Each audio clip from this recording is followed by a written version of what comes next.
নমস্কার বন্ধুরা, গল্প শুনতে আপনাদের সুস্বাগতম। বন্ধুগণ, আজকে গোপাল ভাঁড়ের একটি মজার কাহিনী এনেছি, খুবই হাসি লাগবে আপনাদের, শুনুন।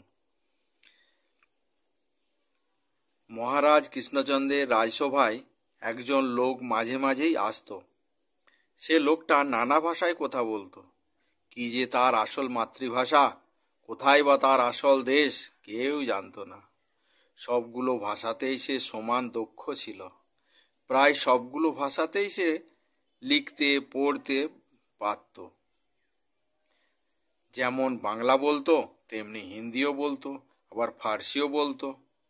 মহারাজ কৃষ্ণচন্দ্র একদিন গোপালকে বললেন, গোপাল, লোকটা কি জাতি এবং ওর মাতৃভাষাই বা কি?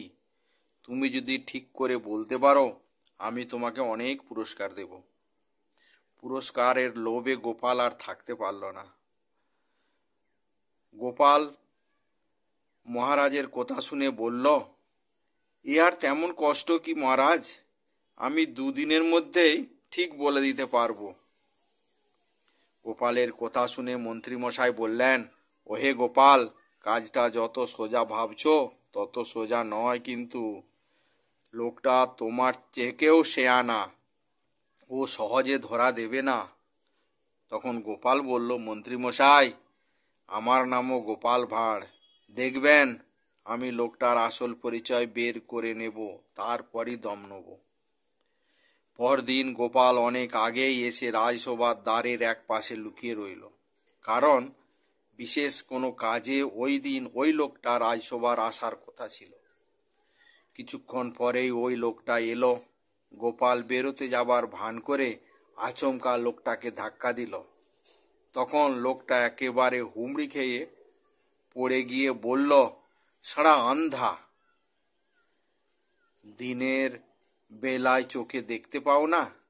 এই বয়সেই চোখের মাথা খেয়ে বসে আছো নাকি?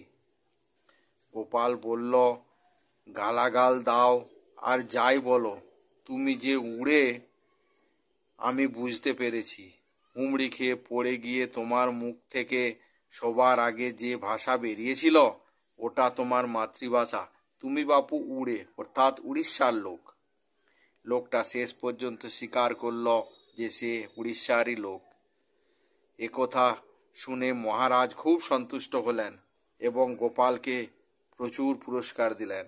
আর সেই পুরস্কার দেখে মন্ত্রীমশাই একদম চোটে লাল।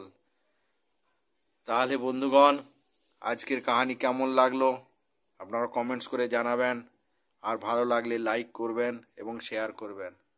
আর এখনও যদি আমাদের চ্যানেলটি সাবস্ক্রাইব না করে থাকেন, তাহলে সাবস্ক্রাইব করে বেল আইকনটি ক্লিক করুন, তাতে করে প্রত্যেকটি গল্পের নোটিফিকেশান সবার আগে আপনার ইউটিউবে পৌঁছে যাবে।